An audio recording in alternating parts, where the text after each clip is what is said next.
Hello, everyone. Just a notice, so we're recording this meeting.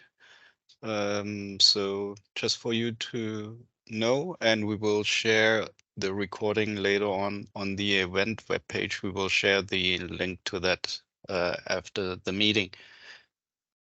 And Umaima, whenever you're ready, please go ahead.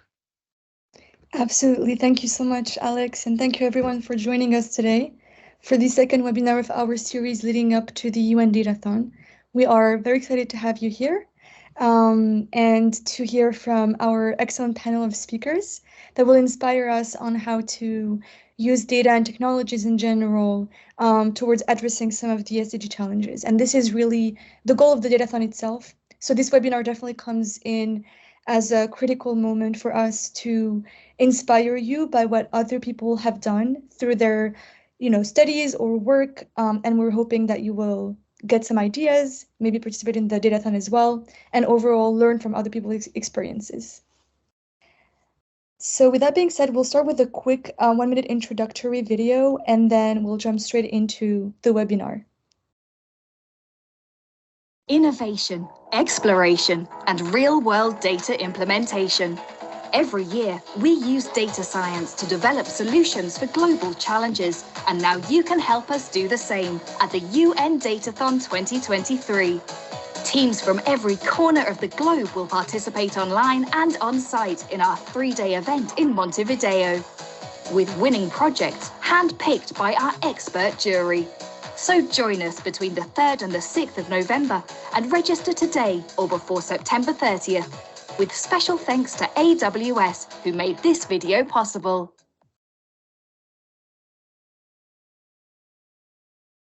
All right, so the tone is set. We'll share more details about how to register to the Datathon in the chat as well as at the end of the webinar. But today, let's get inspired first. And with that being said, we'll go over the agenda quickly. So we'll start off with Niels Ploug here with us today, the Vice Chair of the UNCEBD and Director of Social Statistics at Statistics Denmark, followed by 4 excellent speakers that will each tackle what they're doing in their activism work as well as through their work in general. And we'll end up with some introduction on the webinar, on the Datathon, so that you know how to register. But without further ado, let me introduce to you Niels Ploug. Thank you so much, Niels, for being with us today. Niels has been the Director of Social Statistics at Statistics Denmark since 2008. And in recent years, he has got heavily involved in the UN's work on measuring the SDGs and on the use of big data and data science for official statistics. He is the Vice Chair of the UN Committee of Experts on Big Data and Data Science, which is, UNCEBD. And he's also the chair of the UN task team on big data for the SDGs. He's also teaching at the economics department at the University of Copenhagen, the Copenhagen Business School, and at the University Pompeu Fabra in Barcelona. And he is still participating in research through international research publications. We are very honored to have you with us here today, Niels, especially as you're already very busy with currently a conference. Thank you so much for making it today, and I'll leave it up to you. Thank you very much, Mama, and thank you for having me. As was said in the introduction, I am from Official Statistics, and as I guess you know, the role of Official Statistics is to provide society with impartial and high-quality data to give information to decision makers and politicians for research and business to do the things that they want to do based on evidence-based foundations. We have in the UN setting been working with big data since 2014 and have gradually moved the work of big data into the role of data science so that data science can help us improve the timeliness and the delivery of the data that we want to have in relation to make high quality statistics. This area is a young area. It's also an area that can help us, as was basically stated in the video, in a number of areas where we really need information like climate change, disaster, food shortages, and the rising prices on food and energy. And to get experience on that, also on a global level, we have the presentations for today. We are in the Committee on Experts on Big Data for Official Statistics very happy to be part of this work with the UN Youth Group. Again, we did the hackathons in 2021 and 2022, and we're looking very much forward to this Datathon for this year. So therefore, today, the second webinar will be leading up to that, and I'm looking very much forward to the presentations and to inspirations, and just repeat to encourage you to join the Datathon when it's running later this month. Thank you very much. Thank you so much, Niels, for kicking off this webinar and motivating everyone on this call to participate in the Datathon. We really hope to have you here this year as well. And thank you for the support, as a judge, as a mentor, as a really highly esteemed collaborator. Really appreciate it. All right.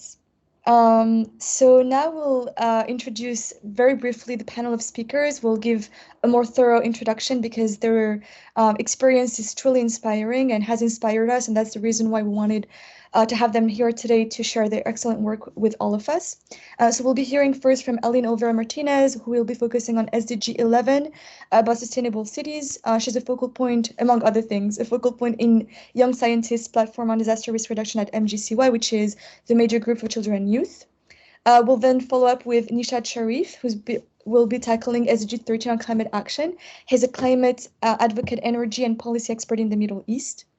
Karen Wang will also be tackling climate action. She's the co-founder of Climind and a researcher on green finance at Imperal College.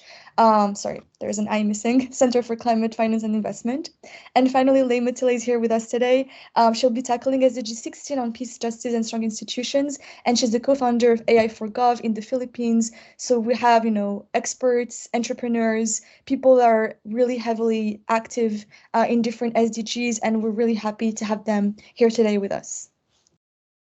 So without further ado, I'll let Abhijit introduce Alinne to all of us, and we'll then hear from her. Good morning, good afternoon, good evening, everyone. So for our first speaker, we have with us Ms. Alinne Olvera. Alinne Olvera Martinez currently studies earth sciences and is in the process of helping to create, establish, and launch the Youth Network on Disaster Risk Reduction from the Americas and the Caribbean region.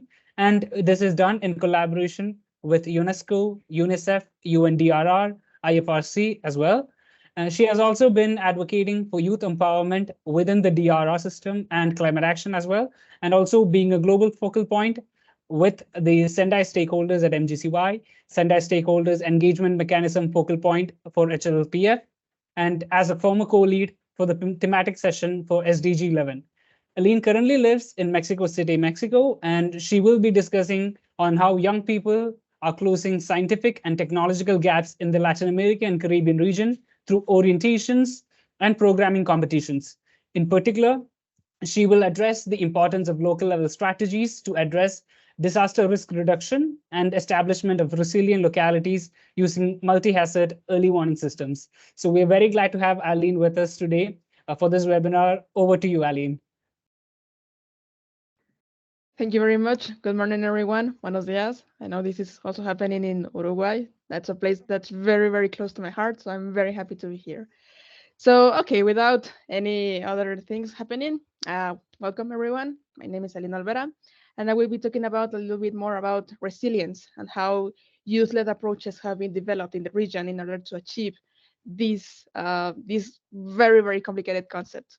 So I will go further in the presentation, please. Okay, so we have this huge agreement, which is the Sendai Framework for Disaster Risk Reduction. It is a long, long document, which basically gives us a guideline or some guidelines in order to establish disaster risk reduction and, again, resilience.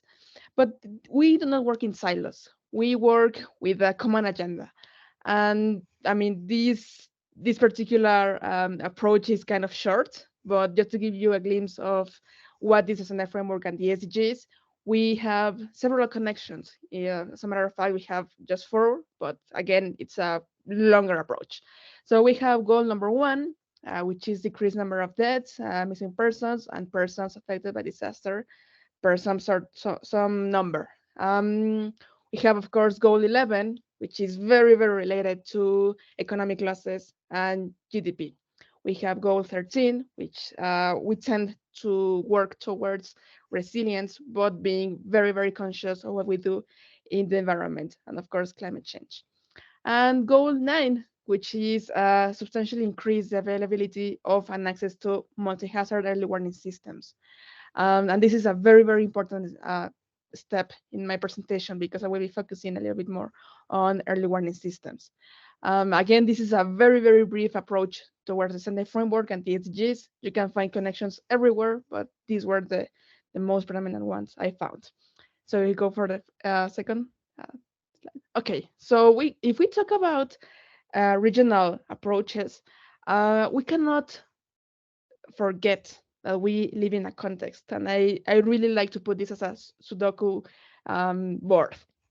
You cannot place a number in an isolated part of the board without thinking about the other rows and the other columns. The same happens with disaster risk reduction. We have these very, very characteristic traits in the region. We have a lot of technological gaps, knowledge gaps, science gaps, but we are do something about it. So I came up with this little phrase, which is different hazards imply different approaches. Different vulnerabilities need inclusive approaches. And this is aimed towards vulnerable groups, children, youth, women, people with disabilities, and so on. But we have to be very, very conscious about this particular issue, which is addressing the diversity of groups, how every single group has a different vulnerability on its own. And very often these vulnerabilities intersect, creating intersectionality, of course. So if we go for the first, so for the next slide, please. Okay, so how do we do this? Disaster risk reduction uses a lot of data, but we have to be, again, very, very conscious about what we do and how we do it. We cannot be working in silos again, and we have to constantly remind ourselves, why are we doing this? What are we doing and why are we doing this? So when we go for a disaster risk assessment, we have to take into consideration 3 different and often more elements, but these are very, very important, which is vulnerability, how many disadvantages are in that particular system, exposure, you have one community, why is it locally disadvantaged? And we have, of course, historic records. We now know that climate change poses a great threat. And in these uncertainties of climate change, we can do something about it. We can look at past events and try to figure out what will happen next. Again, we cannot work in silos. And I will repeat this a lot because this is an integral part of disaster risk reduction. You do not work isolated from your context or your system. And once we have these 3 different elements, vulnerability, exposure, and historic records, you can begin to foresee a disaster risk. And many academics, many researchers will explain disaster risk as a combination of vulnerability and exposure. I also like to include historic records because it's a way of adding data to the whole process. We go for the next slide, please. Okay, so this is what we came for. We had the regional platform on disaster risk reduction this year, also in Uruguay. So these 3 are different but very, very important approaches that were youth-led towards resilience and had a lot to do with data. First of all, we had Resilience Tech, which was this competition that tried to address these knowledge gaps and try to offer these mentorship programs, these Q&A sessions, these extra steps than your average hackathon or datathon in order to address this problematic that you have a lot of gaps in the Latin America and the Caribbean region. You cannot expect a team from the USA to be even posing the same questions as someone who lives, for example, in the other corner of the world, in Argentina, for example. But this was and a part that is very, very important is that this challenge was useless for young people. And the thing was to create a solution to try to implement an early warning system that was feasible, that was local, that was, I don't want to say cheap, but cheap, accessible. So in the end, we had a lot of great projects and initiatives.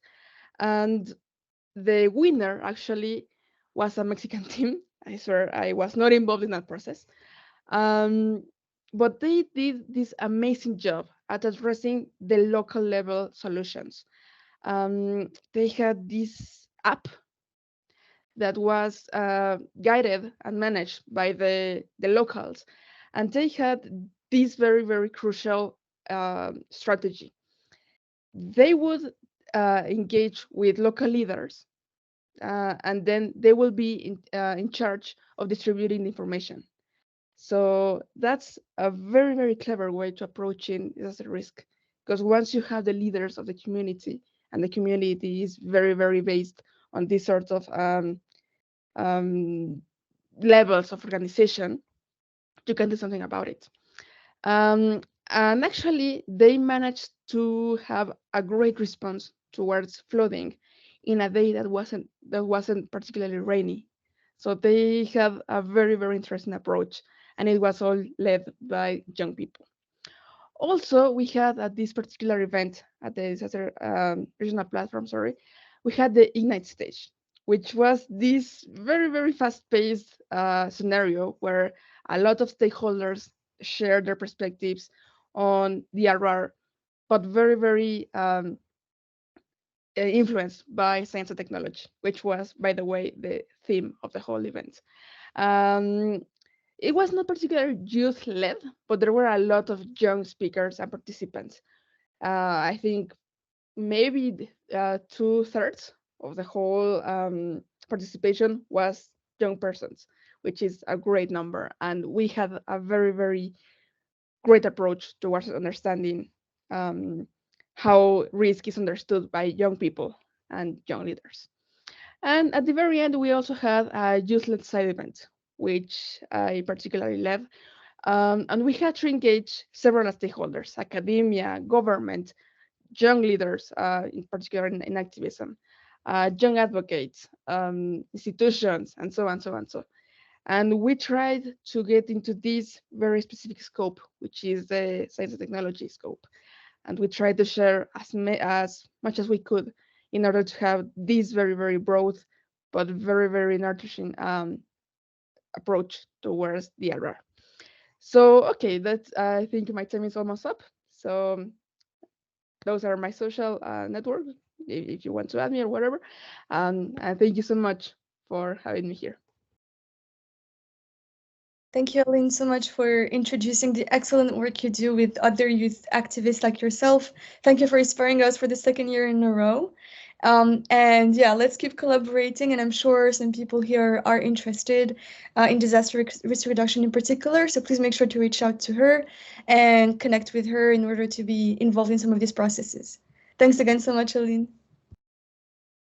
Awesome. All right. So without any transition whatsoever, and before we actually jump into it, please, if you have any questions for Alinne, make sure to ask them in the chat. She will answer, and then at the end, we'll have a 10 minutes Q&A sessions so that we can answer any unanswered questions. So I'd like now to introduce Neeshad Shafi, who's with us today. Neeshad is an environmentalist and policy-oriented social change advocate that is best known for his work on climate movement, environmental and climate policies in the Middle East. His core area of expertise includes analyzing global environmental and climate politics, energy transition, and sustainability issues. He is an active civil society member, and he has been a prominent presence at international climate summits, such as the UN Climate Summits, since 2015 on various capacities. He was named the Apolitical's list of the 100 most influential people in climate policy in 2019 and 2022, respectively. Most importantly, Neeshad co-founded the Arab Youth Climate Movement in Qatar, AYCMQA, which is the first registered youth-led non-profit association in the state of Qatar. He's a board member at Climate Action Network Arab World. He's also a non-resident fellow at the Middle East Institute and agent of change fellow with Wilson Center. He holds a master's degree in energy and environmental engineering and is based in Doha in Qatar. So today, Neeshad will introduce us to the Arab Youth Climate Movement in Qatar, and he will explain how, what types of initiatives the movement is taking. Thank you so much for being with us today, Neeshad, and I'll let you introduce yourself and the work you do. Thank you, Maima. It's a great pleasure to be here, and thanks to all the great presenters here, and also thanks to the keynote speaker. So I'll jump into the presentation just to give a background of our work and how that is to do with data and data collections and why is that so important in our part of the world. So I'll just briefly explain what we do as our organization. Arab Youth Climate Movement Qatar was established in 2018 as a non-profit association led by completely young people. It was its first of its kind back in those days, where climate movement was visibly unvisible in this part of the world. So let's move on to see why we started and what we do. So the whole idea, we started with a thematic idea of reawakening the ecological consciousness of the community. The whole idea reawakening means because many of the things in regards to climate are already known. It's only that you rekindle those things to make more conscious, to do things. And that's how important we thought, because many of the things around climate action are very known things. It's only thing actions are limited, only people have the knowledge. So that's why we worked on the thematic reawakening the ecological consciousness of the community. And how will you do it? Maybe next slide would tell you. So yeah, so the vision I mentioned was reawakening the ecological consciousness of the community here in Qatar and the larger context within the Arab world. So we really tried to bring a sort of a movement which fosters the environmental understanding and inspire the community to take action. Not just action, but more on evidence-based policy to adapt, mitigate, and conserve our ecosystem. So we looked into a lot of areas how we can achieve this objective, looking at bringing holistic education programs to raise awareness here, building local and international partnership, that's a crucial, and also looking at a shared vision for Qatar's ecological future. And how we do it by co-creating with young people. And that was one of the things we really wanted to emphasize, the role of young people. And also on a larger context to see how we can push or advocate for behavioral change. And that would definitely resonate into policy change, which are very deeply grassrooted. I mean, the idea was bottom-up approach rather than top-down approach, which are very common in our part of the world. Next. So at the moment, we are running 6 programs in the state of Qatar, which is a talk series, more like a series of bringing experts to the state of Qatar, which are completely free and for community. So ideally, we had a lot of speakers coming in the past, from activists to UN agencies and UNFCCC Deputy Executive Director, activists like Vandana Shiva, former IPCC chairperson.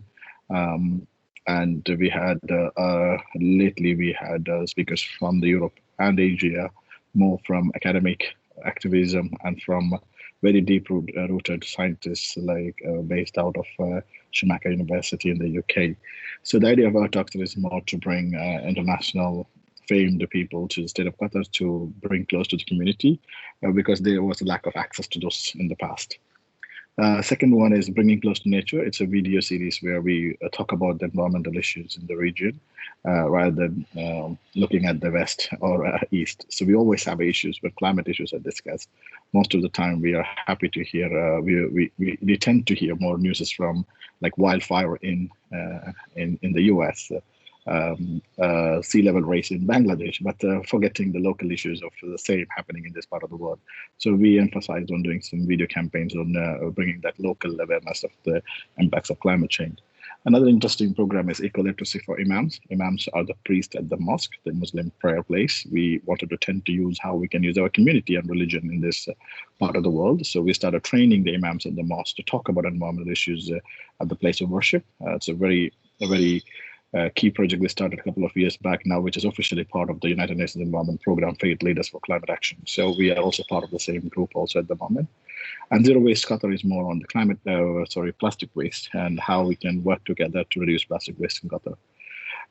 One of the projects we will do on the data is the next one, reduce carbon footprint. So we started the first of its kind carbon footprint measuring app developed by a regional organization in the region. So it was first of its kind in the Middle East, developed by the local organization.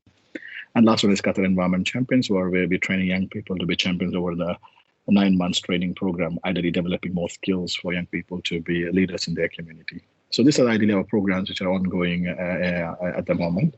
So I'll jump into something onto data and importance of data, like our previous speaker Alinne mentioned, the importance of app. So please, next slide. So this is the video of the project we started. It will give you a glimpse of what it is. I request you to watch it, and then I give a background of this project. Yeah, thank you so much. نقدم لكم أول تطبيق محلي لآلة حكم.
Thank you.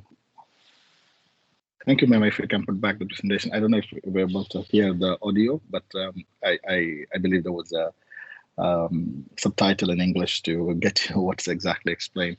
So the idea behind the project was exactly something what Alinne mentioned, evidence-based decision making. And we felt it required some data, and data was missing in terms of emission from individual actions. So that was a reason why we also wanted to address some common questions very young people do ask, what I can do in terms of climate change as an individual. So we really worked on this application. Yeah, we started this application to basically provide individual actions also matters in climate and how we can collectively as a community work towards it. So basically, we've been supported by the state of Qatar and the US Embassy here, and also through UNESCO office here in Doha, who supported this program where we almost trained 2,000 young people, 500 teachers, and almost 250 schools. Was covered in our first itinerary last year before Qatar World Cup here in Doha. So we are pushing this year after the new academic year to do this project more and more. And the idea is to push how individuals can look at their own personal carbon footprint and then work on reducing. So we have a lot of workshop once the activity is done in a school. Ideally, we target schools and school students and university at the moment, and it's open for public too. The application is available both on iOS and Android, and also desktop version is also available. The longer version is looking into the data and see how the behavioral changes happening in the state of Qatar. We are now working with our partners in UAE, Oman, and Saudi Arabia to expand this project beyond the state of Qatar. So yeah, these are some of the news clippings about this project when it was announced last year.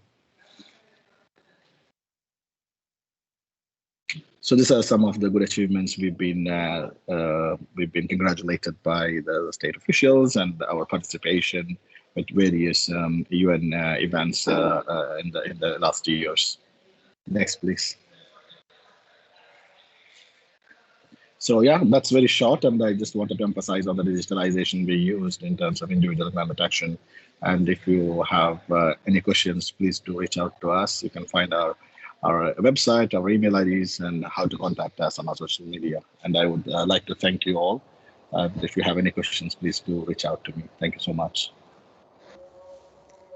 Thank you so much, Neeshad, for introducing, the excellent work you've been doing in Qatar, inspiring, people from the region, youth from the region to participate in climate action, and overall, hopefully, like other regions as well, will be inspired to create similar activist groups as well to be able to connect and put together some solutions towards solving some of the climate action issues.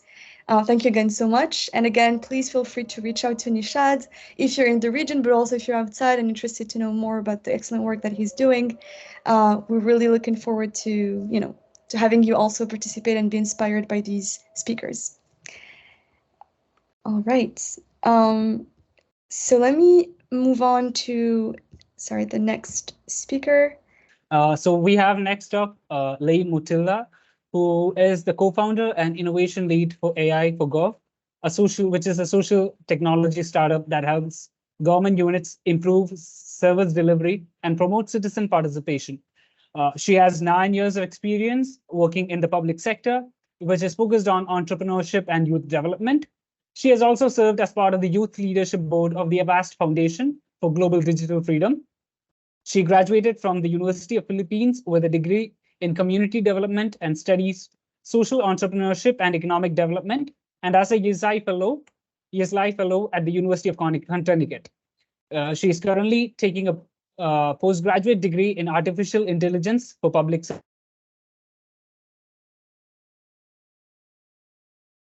The 4 leading technology universities in Europe.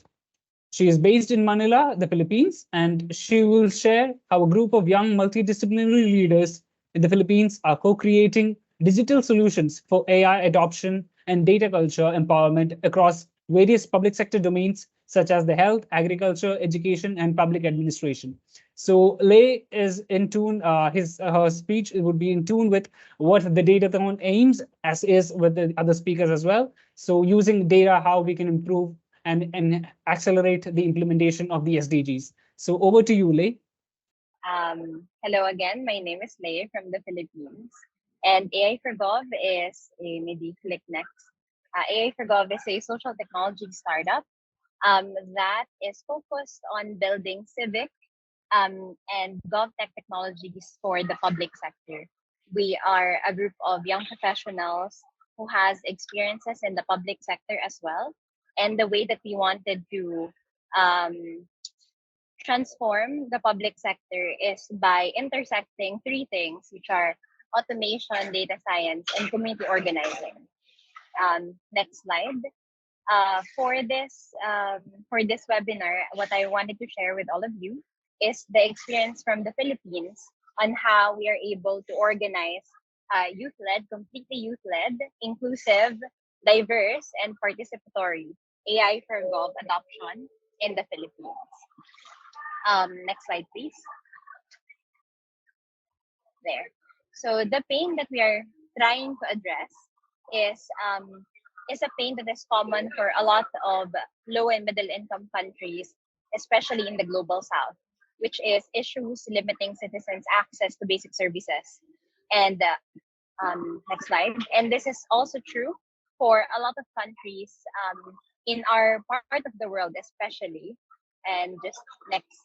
And we can see this in the government index of the Philippines dropping, and also 4 out of 5 World Bank indicators for governance. is declining in our country. So this is something that was very meaningful for us. And when we started this initiative, it is because we felt and seen it ourselves, the frustration of public service delivery. I myself has been part of the national government, and I've seen it through across all of the public sector in my experience working for the national government. So that was one of the inspirations of why we facilitated this initiative in the Philippines, and also found a lot of young people sharing the same experiences. So we've grouped together with our diverse experiences to do something about this. So the aspiration that we have is two things. Next slide.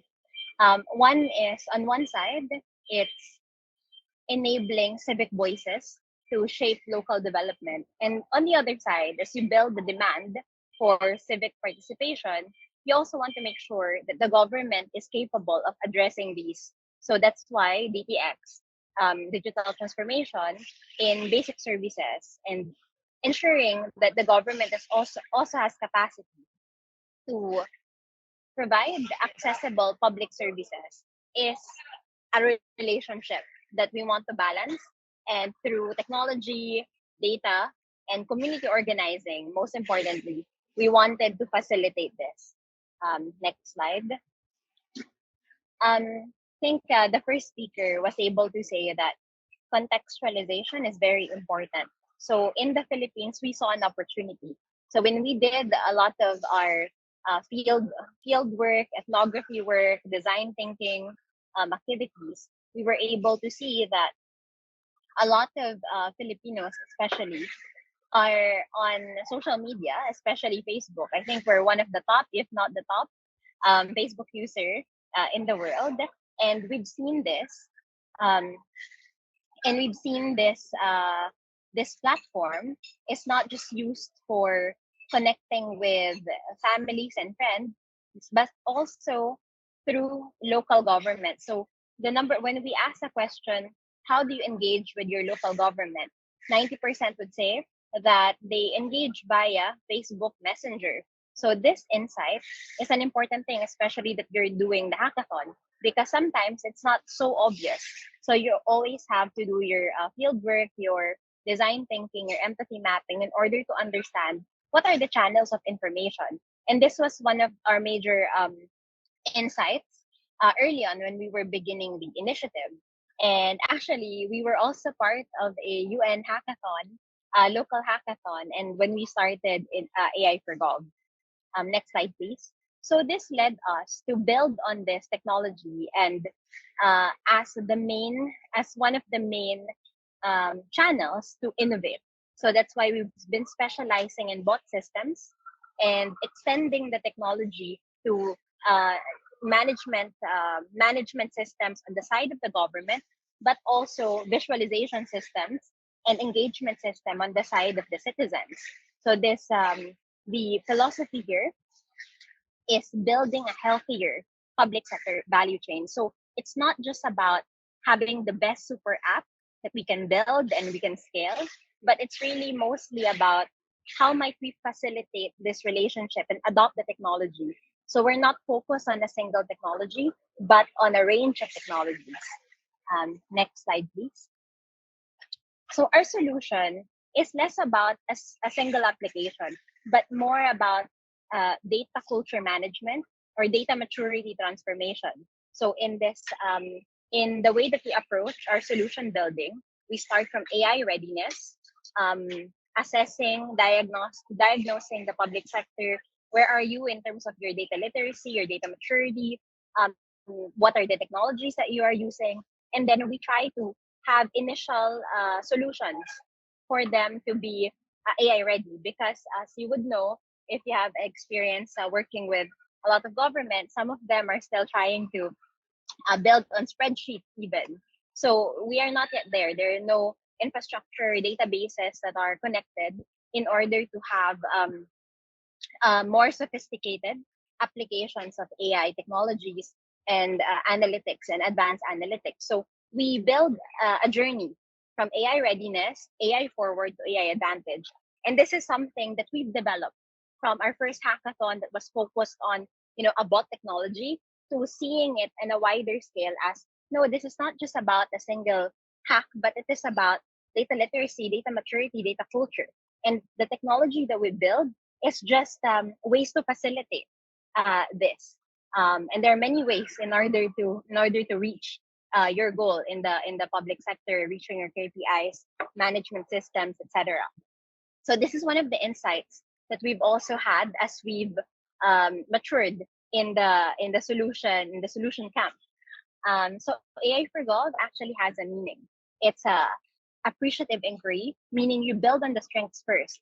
We don't treat our stakeholders as your non-experts. We've always treated them as your experts, and we are here to facilitate that, to amplify your strengths.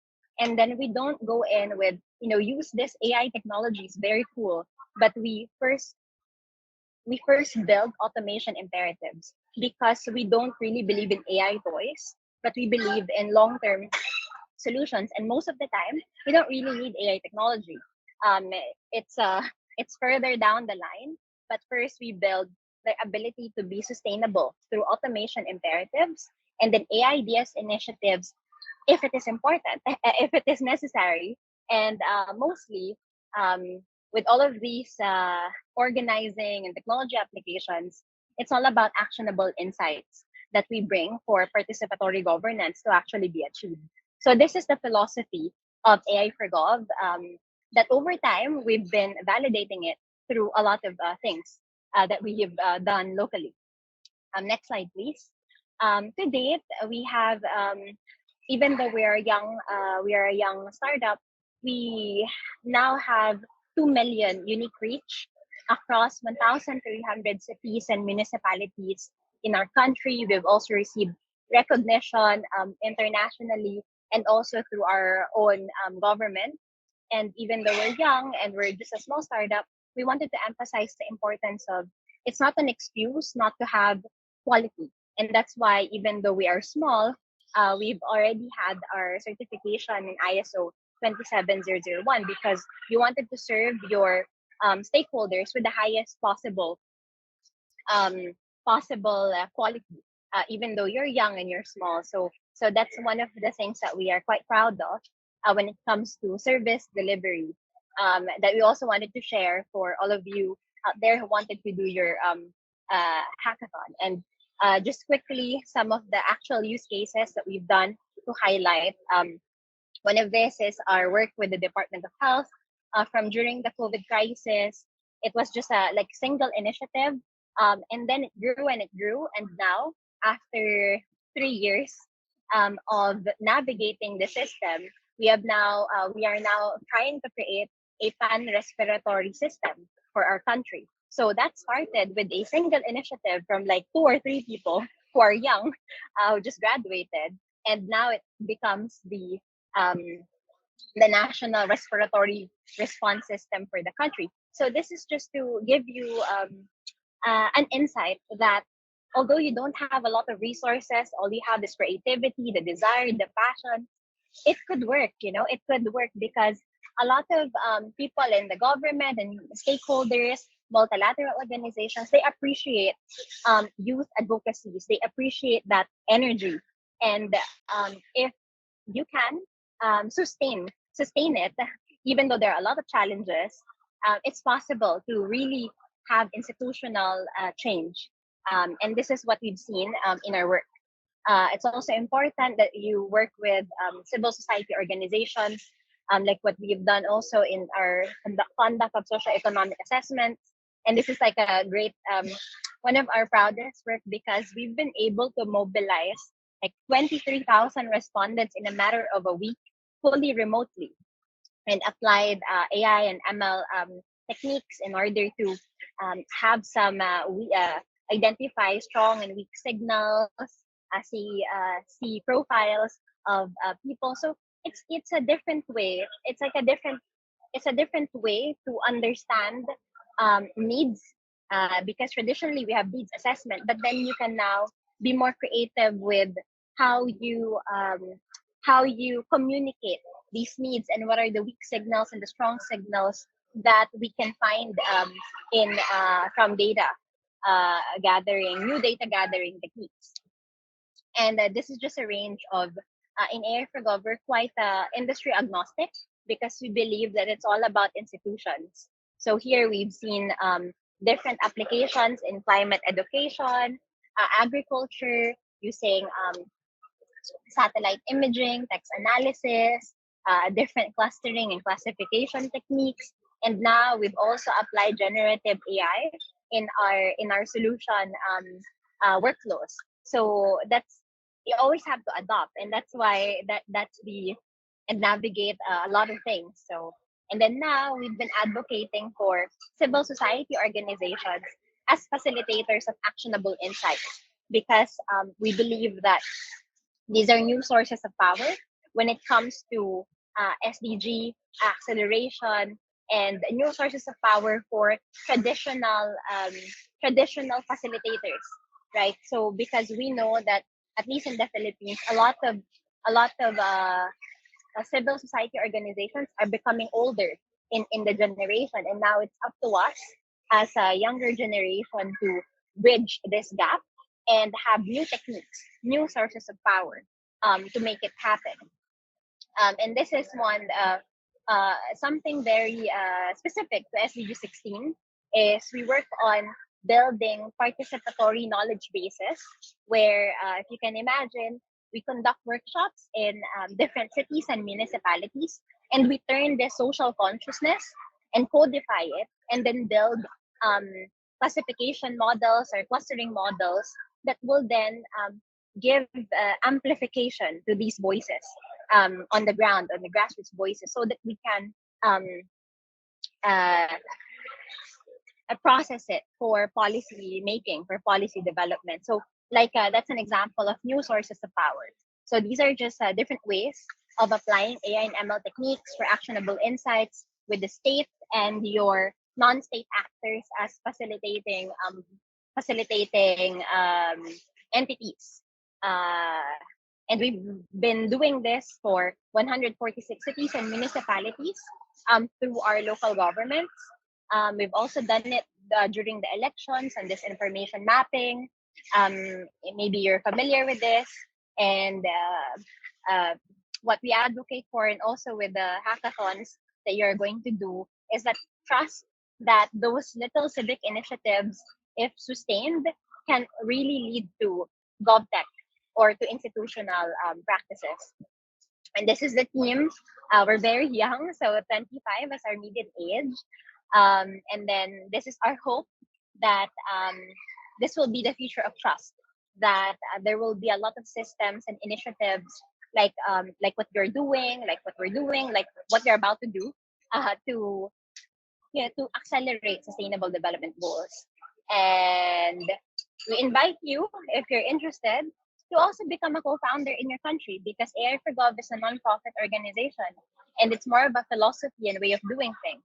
And if you want to organize this in your country and learn and exchange, knowledge, then we invite you to also have an AI for Gov in your country and do it, arrange youth of different backgrounds as well. So that's it. Thank you for your time.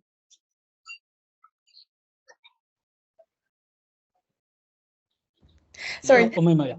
Sorry. Thank you so much, Lei. I really hope everyone here was as inspired as I was hearing it out. This is definitely like a very actionable startup that has started from like an idea and has evolved into a full product. And that's really the goal of the Datathon. We really want to inspire the teams to come up with ideas that they can eventually implement, either through our help, hopefully by connecting them with incubators as well as agencies, or on their own. This is so inspiring, and this showcases how the use of AI can help address some of governmental issues, tackle some SDGs, and how, having a group of people who have the same interest in a technical field can lead to some excellent projects. So again, if you are interested in learning more about AI for Gov, they have a website. You can also reach out to Lei, and we do encourage you to participate in the Datathon so that maybe you can get inspired with new ideas for your region, for your country as well. So as you all know, like we're definitely going a little bit over time.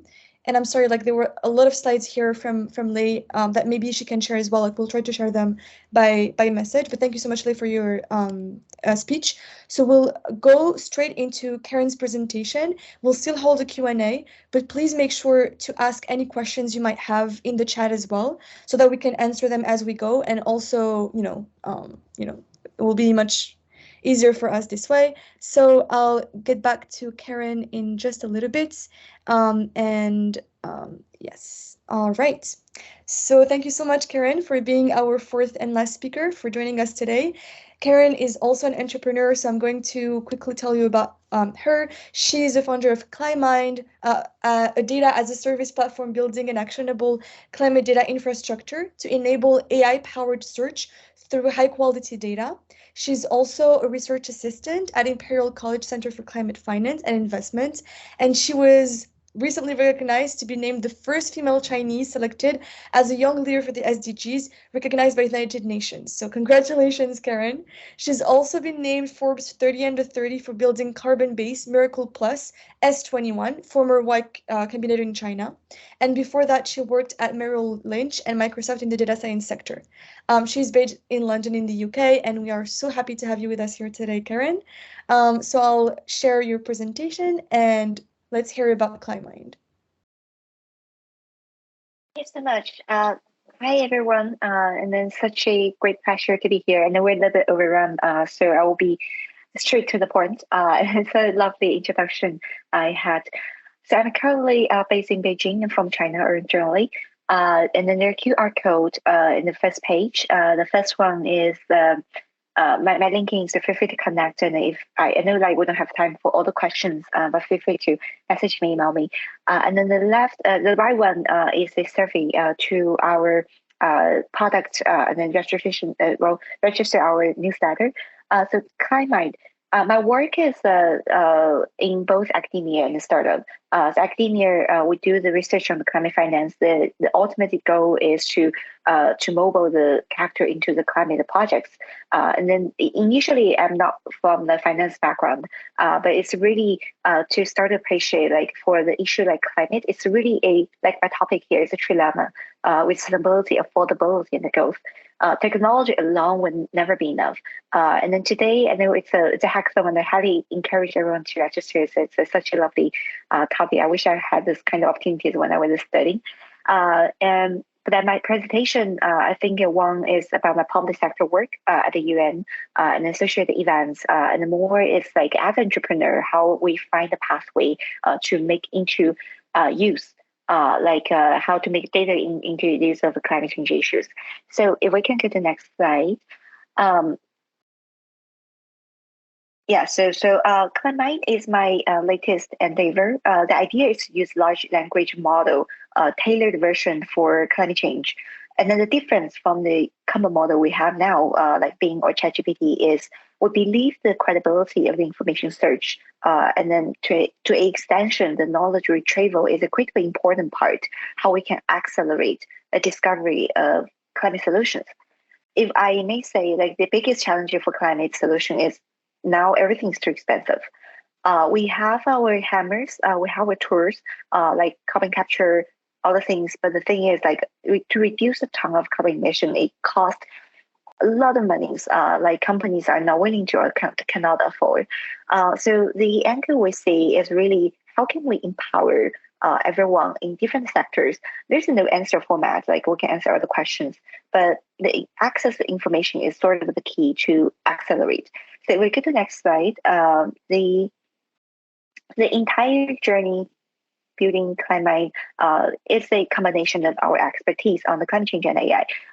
Some of you might have used the product tours or even had experience to do your own prompting or to test ChatGPT or even like be the tour based on open source models. And then I just want to highlight a couple of the really challenging things here and how we approach this issue, like to a domain-specific tour based on the large language model.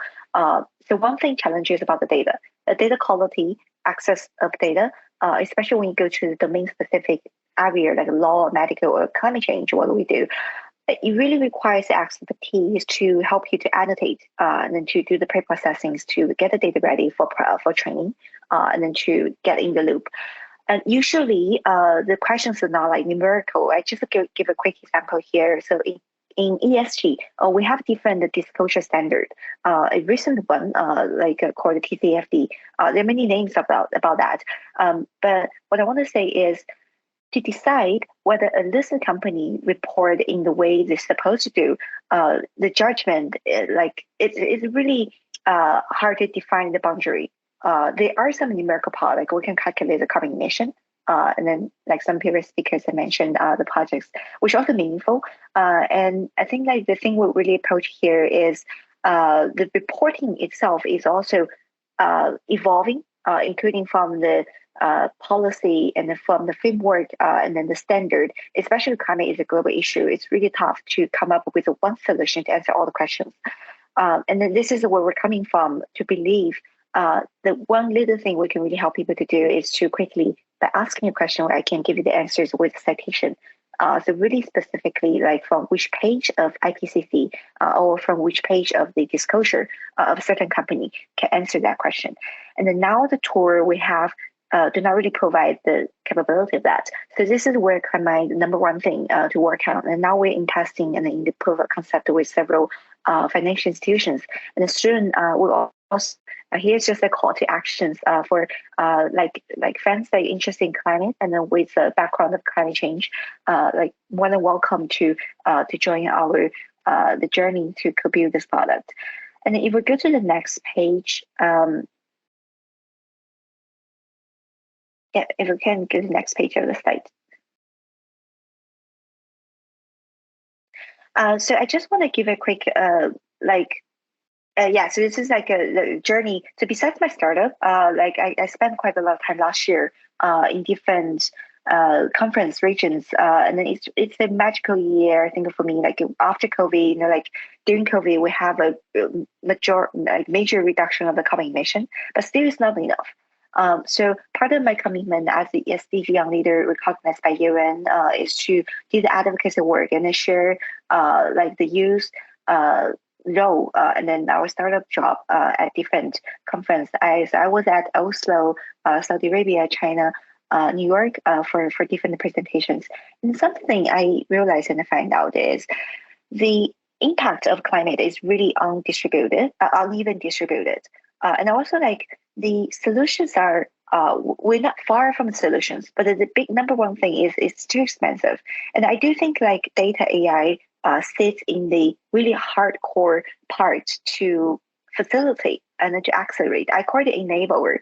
So it's not that directly require the mitigation adaptation. However, the AI tool can really empower different part of the climate solutions, like emission accounting. And then previously at Microsoft, we have projects using drones to monitor the land and then to do so-called MRV.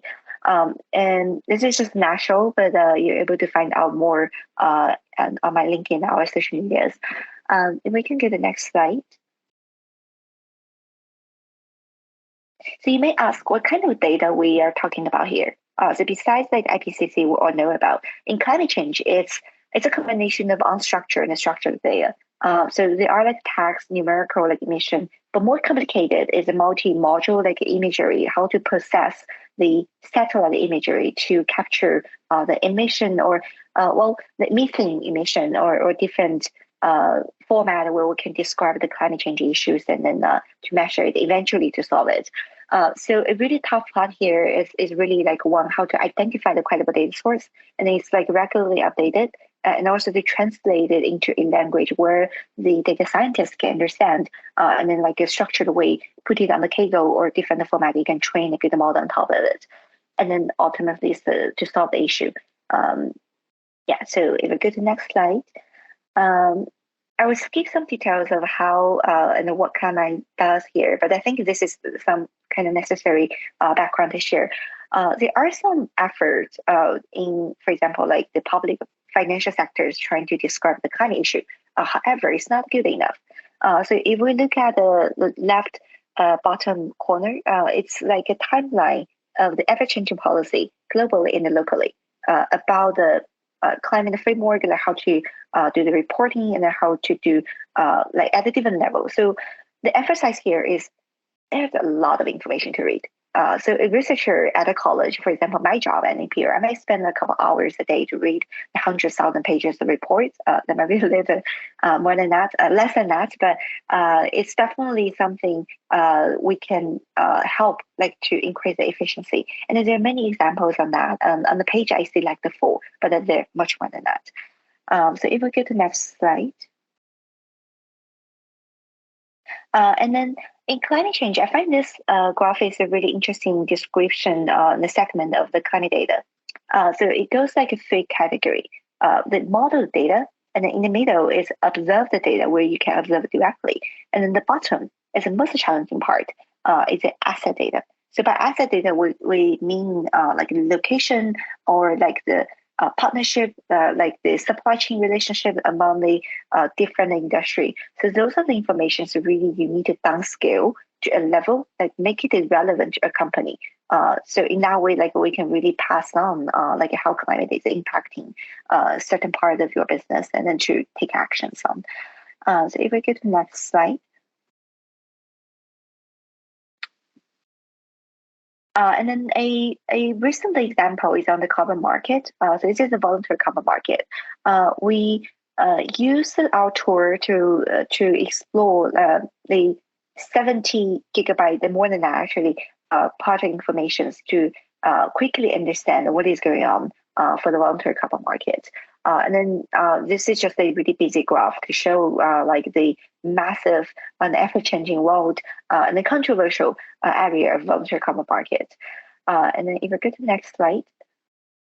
And then finally, I just want to share another thing we're working on is besides Climind ourselves, we also curated a podcast. So it's on Spotify, Apple. It's called Talks at Climind. So we invited speakers in this area working on machine learning data solutions for climate change. So a really specific topic. So we have like a president of IEEE, the Breakthrough Energy Fund started by Bill Gates, and also a professor who started this machine learning for climate change society. So we're looking for speakers and the participants as well. So if you're interested, please do shoot me a message or email. It's karen@climind.co. So that's it, my presentation. And then I cannot wait to talk with you more and then to share more. So looking forward to questions. Thank you so much for the time. Thank you so much, Karen, for introducing Climind to all of us. Again, super inspiring, like awesome to see youth involved in such like heavy, like awesome widespread projects. And, you know, really hope that a lot more of these initiatives are carried over by youth and also non-youth, of course. But of course, like to tackle some of the challenges using technical expertise. So I'm sure that people here were very inspired. We're also sharing the webinar on the website as well for other people to listen to it if they were not able to make it. I'd like to thank all of our speakers today for the excellent speeches. Please put your questions down in the chat. I will quickly flash some slides on the Datathon while waiting for some questions to be asked while our speakers are with us today. As you can see, they're from very different parts of the world and they all made it today to inspire us. So I'm really hoping that you were all inspired.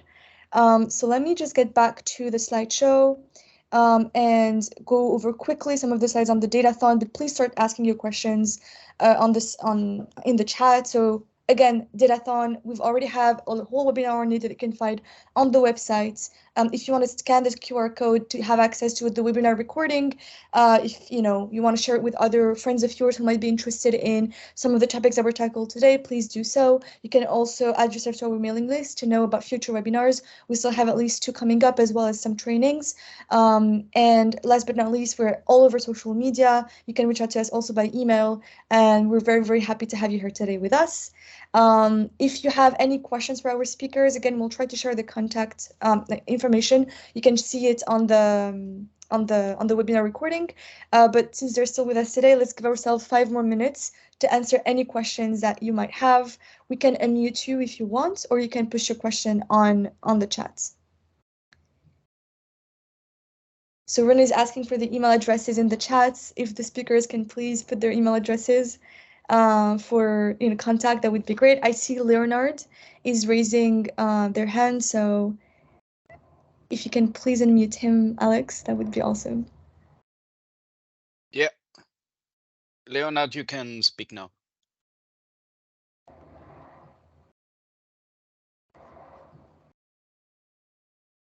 I have enabled the microphone for Leonard.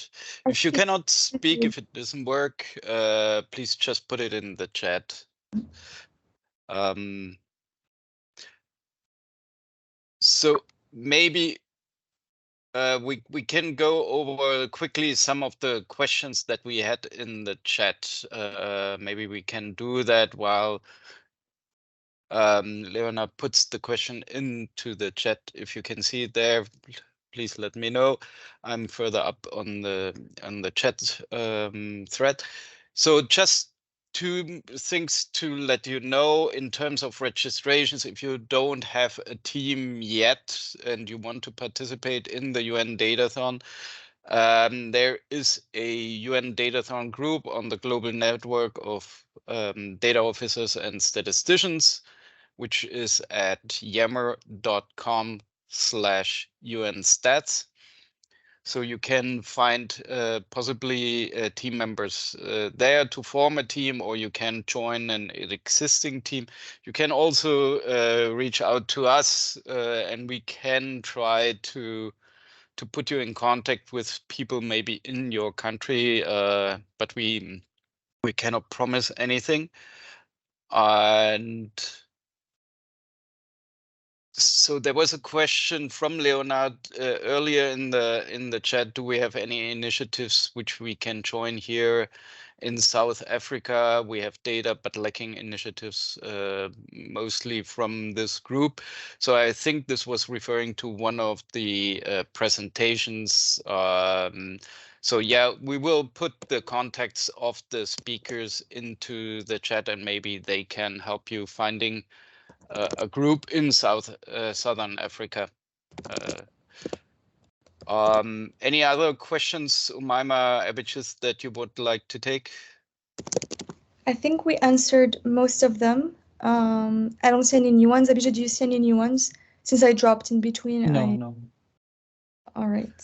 So one thing regarding registration, please do that as early as you can. The deadline is the 30th of September, but you're definitely in an advantage if you do it early.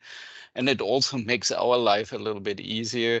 As the basic, there are some basic requirements to participate in the UN Datathon, but they're not excessively high. So if you fulfill the basic requirements, and we have listed those, I believe, on the website, and have also put a couple of questions in the registration form, which help us to identify whether you have those, whether you meet those basic requirements. Don't hesitate too much to register, do it early, because if you want to participate in an on-site location around the globe, you're definitely in advantage if you register early. Participation is also possible online, so totally online. You don't need to travel to any of the on-site locations to participate. Yeah, maybe that. Any other questions? There was somebody trying to contact the Brazil regional hub. We can provide Andrea's email, maybe. Yeah. If you can put it maybe in the chat if you have it at hand, because I don't. And yeah, so main location is Uruguay, in Montevideo, Uruguay. We have additional locations in Brazil, in China, in Rwanda, in the United Arab Emirates. So those are our official satellite locations, and then we will have likely additional locations for in Geneva and in Australia. Brisbane, Australia. Yeah. So please make sure to join the mailing list to know about all updates. Even if you don't have a team, we'll be sending out an email just to see if there are a lot of people that do not have a team to connect them. Yeah. You can join the YAMA group, the Global Network of Data Officers and Statisticians, and you can post if you need to help finding other teammates within your region or in other regions as well. Yeah. Just to let you know, if you sign up for the global network and you use a private email address, you will receive an email from us basically asking you for additional information. Please reply to that email quickly. If you mention that you are a participant of the UN Datathon, you will be immediately admitted. So please mention that in your email in response to ours. And yeah, so the global network is our support forum ahead of the Datathon. During the Datathon, we will use mainly Slack. But you can also reach out to us on the social media handles shown on the screen. Yeah. So, and with that, I mean, we are slightly over time. So sorry everyone for the delay at the beginning and also for the technical issues in between. This is what's happening if you have a live event. So sorry again for this, but yeah, stay in touch with us. We will still have 2 webinars to go, but those will be after the deadline for registration. So if you're still thinking about registering, yes or no, do it now, right? Okay, thanks everyone. Thanks for joining. Have a great rest of your day and please register today. Thanks. Thank you, everyone. And thanks again to all speakers. Thanks. We will be sharing the recording of the webinar, so you can find it on the website at our event page. So please share it to your friends and colleagues who couldn't make it to the webinar as well. Yeah, thank you. Thanks Thank you, everyone. Take care. Bye-bye. Bye, everyone. Bye.